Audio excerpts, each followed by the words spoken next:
이 당시의 편지들은 단순하게 개인과 개인 사이에 주고받은 소통에 그치지 않았습니다. 그러니까 제가 우리 김현무 안수 집사님께 편지를 썼다고 하면 그것이 단지 두 사람 사이의 개인적인 편지에 그치지 않고 그것을 넘어서 공적으로, 대중적으로 주변의 많은 사람들이 함께 읽을 수 있도록 회람되는 그런 역할을 가지고 있었습니다. 그것이 서신서가 갖는 특징이었죠. 이 서신서라고 하는 이름 그대로 편지는 그 형식과 내용에 있어서도 그 특별함이 드러납니다. 특별히 도입부에, 그러니까 서신서의 처음 시작을 알리는 인사말은 당시의 서신서들이, 편지들이 가지고 있었던 일반적인 형식에서 크게 벗어나지가 않습니다. 편지라고 하면 의뢰인, 보내는 사람이 등장하고요, 받는 사람이 등장하죠. 그리고 인사말이 이어집니다. 디모데전서 역시도 이러한 당시의 편지의 흐름을 따르고 있습니다. 1절에 이 편지를 보내는 사람은 바울이었고요, 2절의 상반절에 보면 이 편지를 받는 이는 바울의 믿음의 아들, 영적인 아들이 되는 동역자였던 디모데였습니다.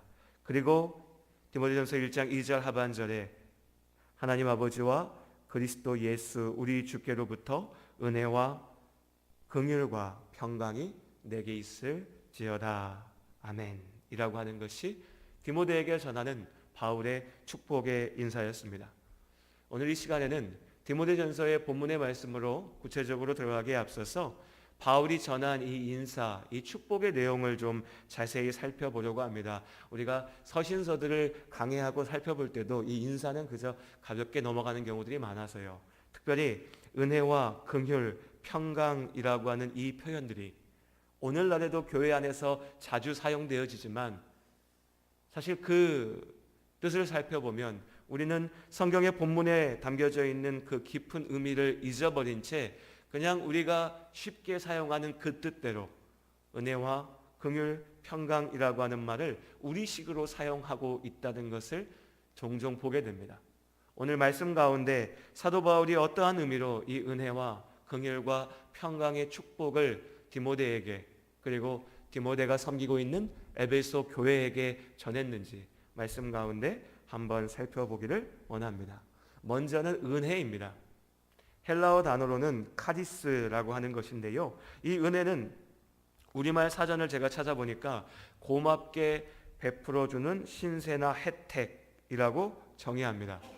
국어사전의 특징 중에 하나가 아는 단어도 국어사전을 찾아서 보면 무슨 말인지 잘 이해가 안 될 때가 있습니다. 그냥 은혜, 여러분 어떻게 생각하십니까? 은혜, 우리가 이해할 때요, 누가 은혜를 베풀었다, 좋은 마음을 가지고 좋은 일을 행한 것이 우리가 생각하는 은혜이지요. 원래 헬라어 단어 카리스도 마찬가지입니다. 선한 마음을 가지고서 도움을 주는 것이라고 하는 뜻을 가지고 있었습니다. 말 그대로 은혜지요.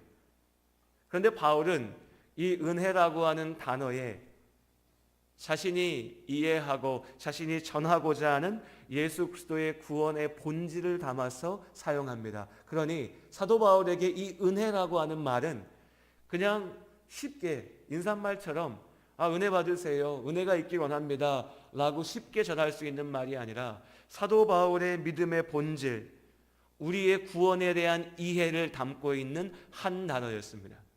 이것이 은혜입니다. 성경은 우리가 죄인임을 분명하게 선언합니다.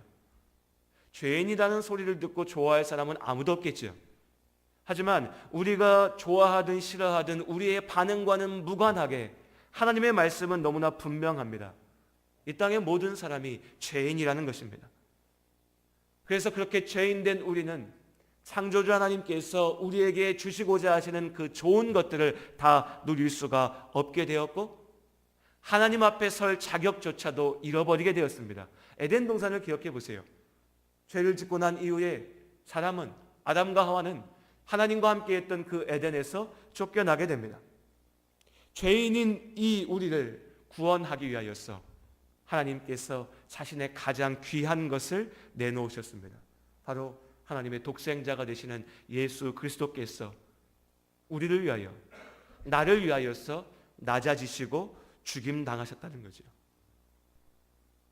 구원은 도무지 자격이 없는, 도무지 구원받을 이유가 없는 죄인 된 우리를 하나님께서 아무 대가 없이 구하신 사건입니다. 하나님의 선물이지요. 이유는 단 하나입니다. 하나님의 사랑입니다.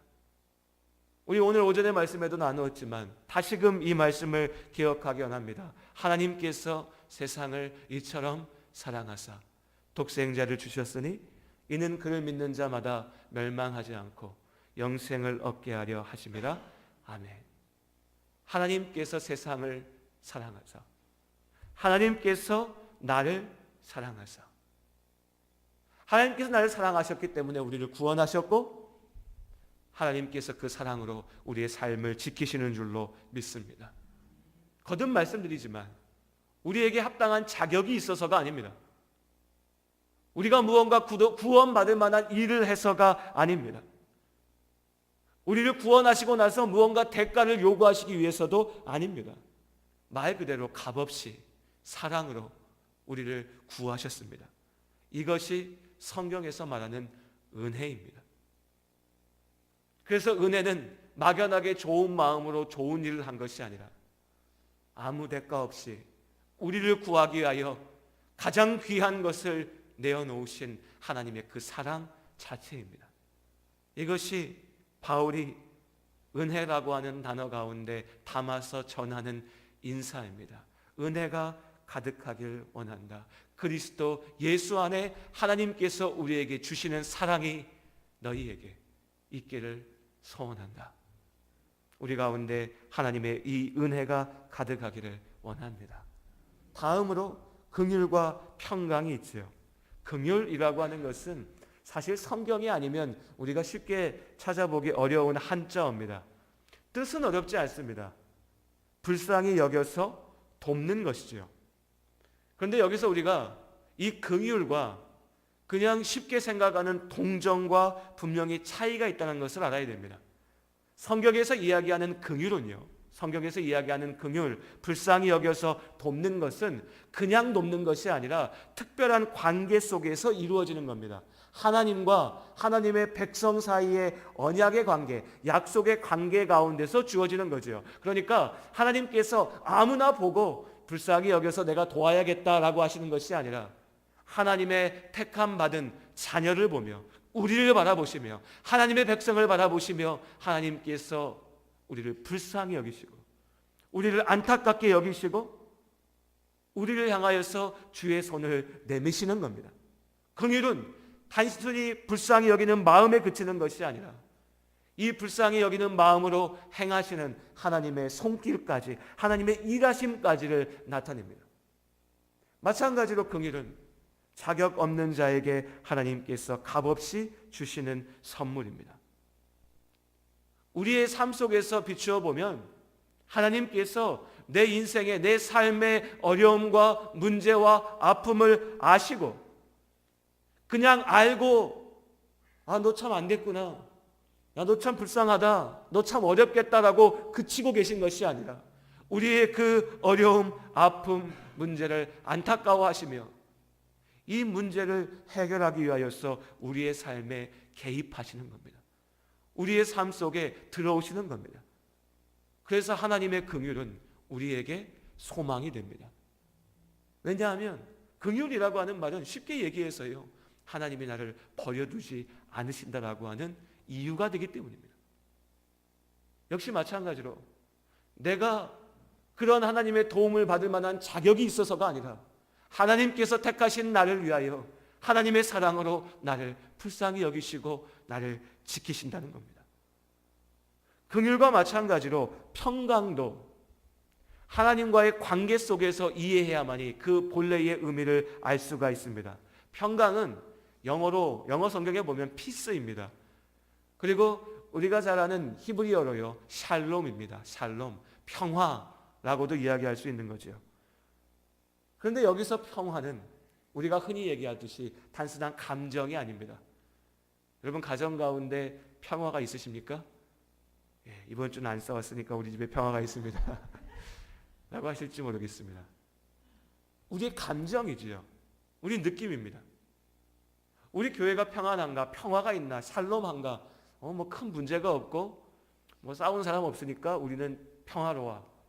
예, 그렇게 우리가 얘기할 수 있습니다. 하지만 성경에서 오늘 사도 바울이 디모데와 에베소 교회에 전하는 이 인사에서의 평강, 샬롬은 하나님과의 관계 속에서 주어진 겁니다. 단순한 감정이 아니지요. 하나님과의 관계라고 하는 것이 무엇인가?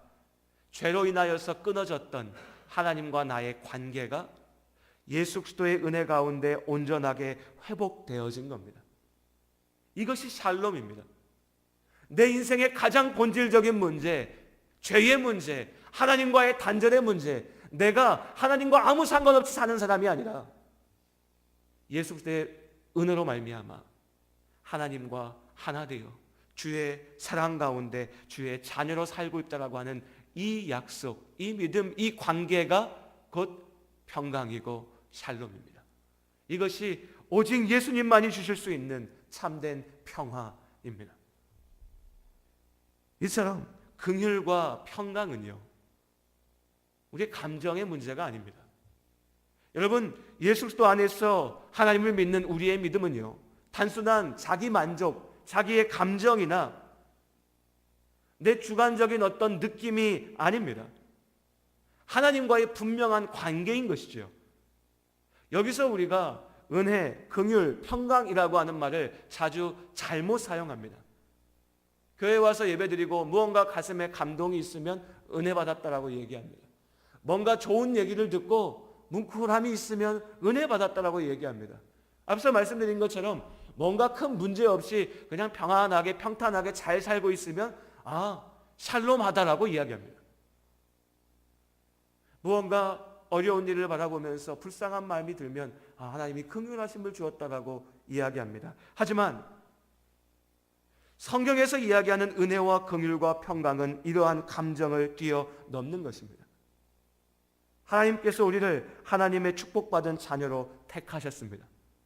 그리고 이 택하신 이 관계 속에서 하나님께서 우리를 긍휼히 여기십니다. 특별히 죄로 인하여서 하나님과 끊어진 우리를, 죄 가운데 던져진 우리를 긍휼히 불쌍히 여기시고 십자가의 은혜로 우리를 구원하셨습니다. 그로 말미암아 우리가 하나님과 다시금 화평케 되었습니다. 샬롬하게 되었습니다. 에덴 동산에서 쫓겨나 하나님과 상관없이 사는 것이 아니라 날마다의 삶이 주님과 참으로 동행하는 삶인 줄로 믿습니다. 단순한 감정이 아니라 하나님과의 온전한 관계이기에 하나님께서 우리에게 주신 은혜의 선물들도 흔들림이 없습니다. 말이 조금 어려워지지요. 쉽게 얘기하면 이겁니다. 어제 은혜 받았는데요, 다음 주에 와서 예배 드릴 때는 은혜가 없습니다. 이유는 여러 가지가 있습니다. 내가 피곤했을 수도 있고요, 오늘따라 목사님 설교가 지루했을 수도 있습니다. 뭔가 내가 기분이 나빠서일 수도 있고, 저 앞에 있는 저 성도가 나한테 저 꼴 보기 싫어서 그럴 수도 있습니다. 어쨌든지 간에 내 은혜는, 내 감정으로 말한 은혜는 오늘 있다가 내일 없어질 수도 있습니다. 내 감정으로 느끼는 평안은, 화평은 오늘은 참 평안했다가 내일은 평안하지 않을 수도 있습니다. 하지만 오늘 성경에서 이야기하는 은혜와 긍휼과 평강은 내 기분, 내 감정과는 무관하게 흔들리지 않습니다. 왜냐하면 우리에게 은혜 주시는 이가 하나님이시기 때문입니다. 우리를 긍휼히 여기시는 이가 하나님이시기 때문입니다. 우리의 평강은 내 기분이 아니라 하나님과 나의 관계이며, 하나님과 나와의 평강은 내가 이룬 것이 아니라 예수 그리스도께서 십자가에서 이루신 것이기 때문입니다. 하나님께서 이루신 것이기 때문에 우리의 이 은혜의 선물은 결코 흔들리지 않습니다.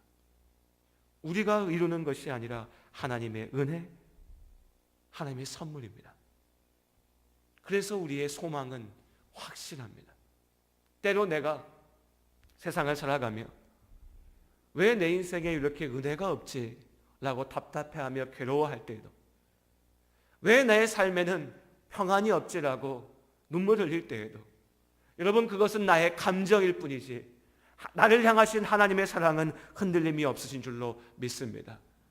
내가 아파하는 그때라도 하나님은 나를 향하신 그 은혜의 손길을 거두지 않으시고, 내가 아파하는 그때에 더욱 나를 불쌍히 여기시며 나를 향하신 긍휼의 손길을 내미시는 줄로 믿습니다. 세상이 나를 모욕해도 나를 비웃어도 심지어는 내가 하나님 앞에 부끄러운 모습이기에 주님, 나 같은 사람이 어떻게 구원받을 수 있습니까? 주님, 내가 이런 죄를 저질렀으니, 내가 이렇게 부족하니 하나님 나를 버리시겠지요 라고 얘기하는 그때에도 예수 그리스도께서 십자가의 은혜로 이루신 나와 하나님의 관계는 끊임이 없기 굳건한 줄로 믿습니다. 이것이 바울이 얘기하는 평화, 평강, 샬롬입니다. 이 은혜와 긍휼과 평강이 여러분들의 모든 삶 가운데 함께 하시기를 주님의 이름으로 축원합니다. 그리고 이 평강의 인사를 전하면서 마지막으로 여러분, 우리가 한 가지만을 꼭 기억하기를 바랍니다. 여러분, 우리가 하나님께 사랑받고 있는 줄로 믿습니다. 하나님께서 여러분을 사랑하십니다.